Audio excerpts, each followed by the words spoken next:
Hello guys, അങ്ങനെ സാന്ത്വനം രണ്ടാം ഭാഗം പുതിയ പ്രമോ. എന്റെ പൊന്നോ, നമ്മുടെ കൃഷ്ണമംഗലത്തെ കുറെ പൊട്ടും പൊടിയും പ്രശ്നങ്ങൾ തന്നെയാട്ടോ ആദ്യം ഓടിച്ചിട്ട് കാണിക്കുന്നത്. നമ്മുടെ അലോകും മനുവും തമ്മിലുള്ള പ്രശ്നം ഏകദേശം നമ്മുടെ അച്യുതനും ഏട്ടനൊക്കെ മനസ്സിലായി കഴിഞ്ഞു. അങ്ങനെ മൊത്തത്തിൽ കൊഴിഞ്ഞു കിടക്കുവാണ്, നമ്മുടെ കുഴഞ്ഞ് മറിഞ്ഞു കിടക്കുവാണ് നമ്മുടെ കൃഷ്ണമംഗലം.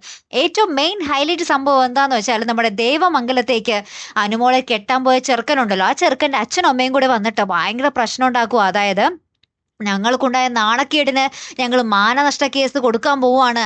ഞങ്ങൾ കേസ് കൊടുക്കാതിരിക്കണമെങ്കിൽ നിങ്ങൾ ഞങ്ങൾക്ക് 1 കോടി രൂപ തന്നെ, അല്ലെങ്കിൽ ഞങ്ങൾ കേസുമായിട്ട് മുന്നോട്ട് പോകും, ഞങ്ങൾ കേസിൽ ജയിക്കുക തന്നെ ചെയ്യും, ഞങ്ങൾ പറയുന്നതൊക്കെ നിങ്ങൾ തരേണ്ടി വരും എന്നൊക്കെ പറയുകയാണ്. അവർ ഒരു വിട്ടുവീഴ്ചയ്ക്കും തയ്യാറല്ല കേട്ടോ. നമ്മുടെ ബാലനും ഗോമതിയും 1 കോടി രൂപയോ എന്നൊക്കെ ചോദിച്ചിങ്ങനെ അന്തം വിട്ടിങ്ങനെ ഭയങ്കര സങ്കടത്തിൽ നിൽക്കുന്നുണ്ട്. നമ്മുടെ മീനാക്ഷി ആയാലും ആകാശായാലും ആര്യനായാലും എല്ലാവരും ഭയങ്കര ധർമ്മസങ്കടത്തിൽ നിൽക്കുന്ന ഒരു രംഗങ്ങളാണ് കൂട്ടുകാരെ ഏറ്റവും ഒടുവിൽ കാണുവാൻ സാധിക്കുന്നത്.